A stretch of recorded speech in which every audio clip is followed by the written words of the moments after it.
Hi, my name's Ryan Evans, and I'm the Apprentice of the Year 2023 for Sports and Education. I completed my apprenticeship at the Saltney Ferry school, and I'm still working there now. I did the support teaching and learning, and I had a feeling that I was good with children already.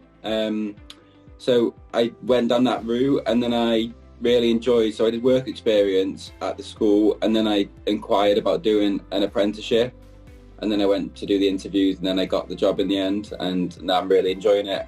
My employer has been really helpful during my apprenticeship. If I ever have any questions to do with the work that I've been doing, I can go and talk to them, or if I've got any problems in the workplace, I can go and talk to them, or if anything personal is going on, then they're always there to support me. So the advice that I'd give to someone would definitely be to do it, because I've enjoyed it so much and you get so much experience from it. And you also do all like your work in the workplace. It's really good. The biggest advantage of undertaking an apprenticeship would definitely be the qualifications and the experience you get from it.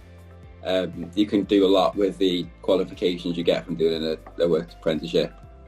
I've already started my level 3 teaching and learning, and then after I've done this one, I want to go on to maybe become like a teacher, so I want to do some training for that, but I'm really excited to see what the future has.